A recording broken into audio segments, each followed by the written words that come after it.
السلام عليكم. الحمد لله رب العالمين.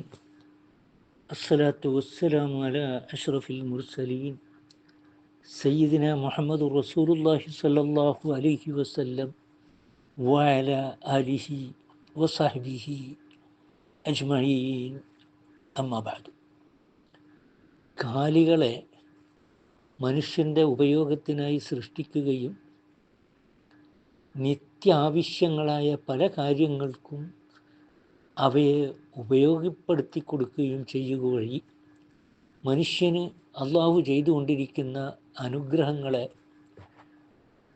ഓർമ്മിപ്പിക്കുകയാണ് കഴിഞ്ഞ ആയത്തുകളിൽ.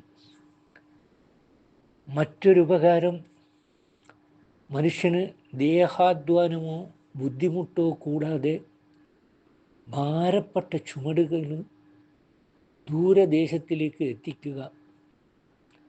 ഇന്ന് ആധുനിക യുഗത്തിൽ ഒരുപാട് യന്ത്രങ്ങൾ മനുഷ്യൻ ഈ ആവശ്യത്തിന് ഉപയോഗിക്കുന്നുണ്ട്. ഇക്കാലത്ത് പോലും ചില രാജ്യങ്ങളിൽ ഭാരങ്ങൾ കൊണ്ടുപോകാൻ കാലികളെ, വിശേഷിപ്പിച്ചും ഒട്ടകങ്ങളെ ആശ്രയിക്കേണ്ടിയിരിക്കുന്നു. ഒട്ടകപ്പുറത്ത് മാത്രമല്ല, മാടുകളുടെ പുറത്തും മാടുവണ്ടികൾ വഴിയും ആടുവണ്ടികൾ വഴിയും സാധനങ്ങൾ കൊണ്ടുപോകുക പല രാജ്യങ്ങളിലും ഇന്നും പതിവുണ്ട്.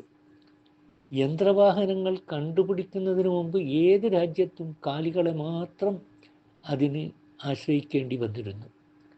ഇത്രയും കാര്യങ്ങൾ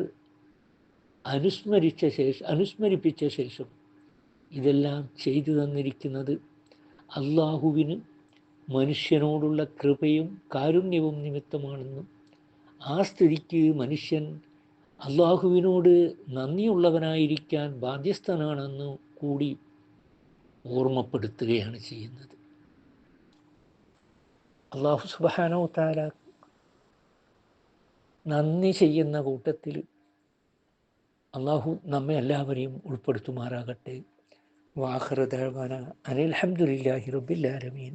അസ്സലാമു അലൈക്കും.